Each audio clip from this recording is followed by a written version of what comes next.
Heinrich Heine. Schöne, helle, goldene Sterne. Za potrebe glazbenog učilišta Elibašić pripremila Tatjana Antić. Prepjev Gustav Krklec. Glazba Rodrigo Ruiz. Da bismo se uživili u ovu pjesmu, prvo ćemo je pročitati na hrvatskom, to je na sljedećem slajdu. Onda iza toga ćeš lijepo prepisati pitli poveznicu i odgovoriti na pitanja kojima se razmišlja o toj pjesmi. Nakon što se u nju uživimo, moći ćemo odigrati ulogu onoga koji recitira pjesmu na njemačkom na takav način da će čitati stih po stih, ti ćeš sebi stavljati pauzu i ponavljat ćeš dok ne budeš zadovoljan onim što čuješ. Na kraju ćemo još poslušati tu pjesmu uglazbljenu. Naravno, redoslijed može biti i drugačiji. Ti imaš pravo upravljati svojim učenjem. Sjajne zvijezde na visini,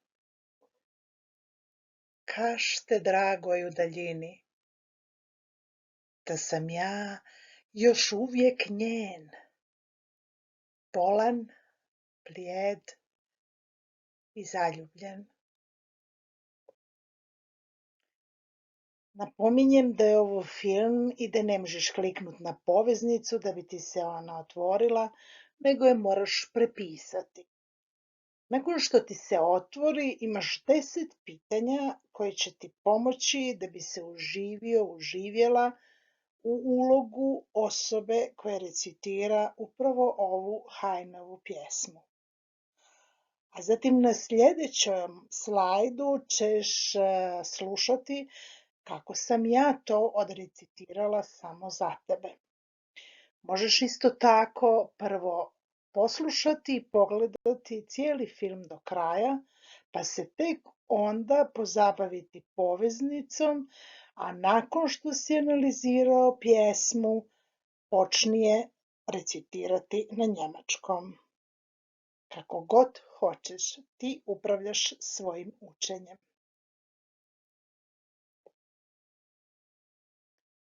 Schöne, helle, goldene Sterne. Grüßt die Liebste in der Ferne.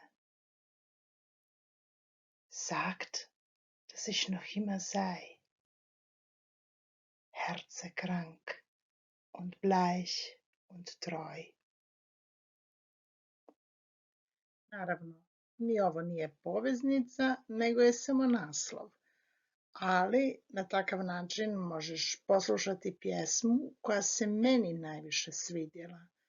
Napominjem da su mnogi autori uglazbili ove kratke Heinove stihove.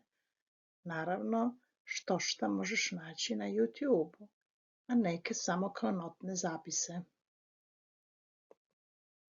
Kada naučiš pjesmu recitirati, svoj zapis, lijepo te molim, pošalji na moj mail. Ako može, što prije. Bokić!